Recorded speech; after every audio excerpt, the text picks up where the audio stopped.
వాళ్ళు చెప్పేదానికి వాళ్ళు నోరు మూసేసి మాది మంచి ప్రభుత్వం, మాది మంచి ప్రభుత్వం అనేటువంటి ప్రచారం చేసుకోవడానికి ఒక కార్యక్రమాన్నే నిర్దేశించుకున్నారు. 6 రోజుల పాటు మాది మంచి ప్రభుత్వం అని ప్రచారం చేసుకోవాలనేది. ఎలా మంచి ప్రభుత్వం అవుతుందని అడుగుతా ఉన్నాను. నీకు 15,000, నీకు 15,000, నీకు 15,000, నీకు 18,000, నీకు 18,000, నీకు 18,000, ఇదిగో ఇప్పుడు వచ్చిన అని చెప్పి మోసం చేసినందుక మీది మంచి ప్రభుత్వం అని అంటున్నా. లేదు, వాలంటీర్లకు 5,000 కాదు, జగన్మోహన్ రెడ్డి గారు 5,000 ఇచ్చాడు, మేము 10,000 ఇస్తామని ప్రచారం చేసుకుని ఎన్నికల్లో ఓట్లు వేసుకొని వాలంటీర్ వ్యవస్థని రద్దు చేశారో ఉంచారో అర్థం కాకుండా త్రిలంకు స్వర్గంలో పెట్టి మమ్ముల్ని మీద విమర్శలు చేయడానికి ఇదే మంచి ప్రభుత్వం అని అడుగుతా ఉన్నా. అంతేకాదు, వరదలు వస్తే గేట్లు ఎత్తే ముందు ప్రజలకి కనీసమైనటువంటి సమాచారం ఇవ్వకోకుండా అనేక మంది ప్రాణాలను బలిగొన్నటువంటి మీ ప్రభుత్వం ఎలా మంచి ప్రభుత్వం అవుతుంది అని అడుగుతా ఉన్నా. ఇన్ని స్కాములు, ఇన్ని గందరగోళాలు, కొత్త మద్యపాన సిస్టమ్ను తీసుకొచ్చి దోపిడీ చేసుకోవడానికి ప్రయత్నం చేసేటటువంటిది మీది మంచి ప్రభుత్వం ఎలా అవుతుందని అడుగుతా ఉన్నా.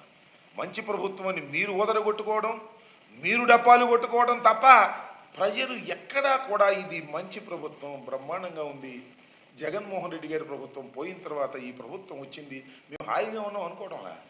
జగన్మోహన్ రెడ్డి గారి ప్రభుత్వాన్ని ఎందుకు దించేశాము అని పశ్చాత్తాపడే విధంగా మీ 100 రోజుల పరిపాలన ఉంది అనేది చాలా స్పష్టమైనటువంటి విషయం అని ఈ సందర్భంగా నేను మనవి చేస్తున్నాను.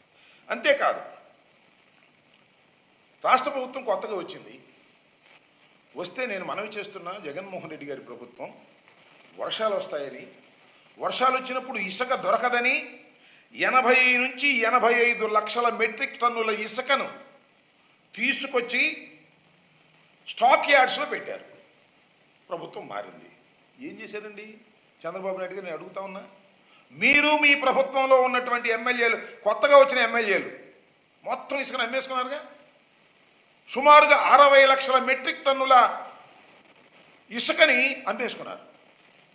మొత్తం ఫ్రీగా తీసేసుకున్నారు, వాళ్ళే అమ్మేసుకున్నారు, డబ్బులు వేసేసుకున్నారు. పెద్ద స్కామ్ అని మనం చేస్తున్నాం. ఇవాళ ఉచిత ఇసుక అన్నారు. ఎక్కడైనా ఉచితంగా ఇసుక లభిస్తుందా? ఒక ట్రాన్స్పోర్ట్ ద్వారా మాత్రమే దానికయ్యే ఖర్చు తీసుకుంటా ఉంటున్నారు. తడిసి మోపిడవుతుంది. చాలా చోట్ల మా ప్రభుత్వం, జగన్మోహన్ రెడ్డి గారి ప్రభుత్వం అధికారంలో ఉన్నప్పుడు కన్నా ఎక్కువ రేట్లకు ఇసుక సప్లై అయ్యే దీనస్థితికి మీరు నెట్టబడ్డారు ప్రజలంటే మీది మంచి ప్రభుత్వమా? ఎలా మంచి ప్రభుత్వం అని అడుగుతా ఉన్నా. ఇలా ఇసుక దోపిడీకి మీరు శ్రీకారం చుట్టి ఉచిత ఇసుక అని ప్రచారం చేసుకునేటువంటి పరిస్థితికి మీరు రావడం చాలా బాధాకరమైనటువంటి అంశమని ఈ సందర్భంగా నేను మనవి చేస్తున్నాను. ఇక మద్యం చాలా గొప్ప విషయం ఇది, ఈ సందర్భంగా నేను చెప్పదలుచుకున్నాను. అదేమిటంటే చంద్రబాబు నాయుడు గారు ఆయనకున్న పత్రికల్లో వేస్తున్నారు, ఇక నాణ్యమైన మద్యం.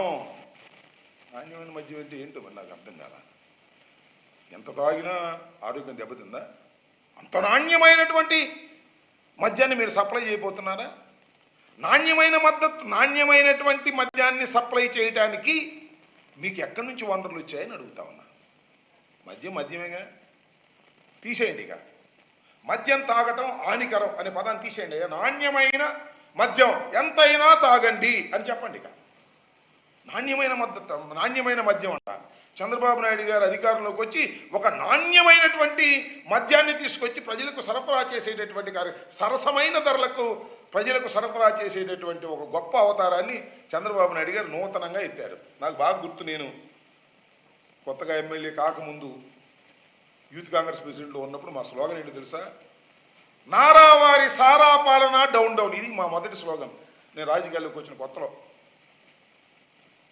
నారావారి సారా పాలన అనేటువంటి పరిస్థితి ఉంది ఇవాళ.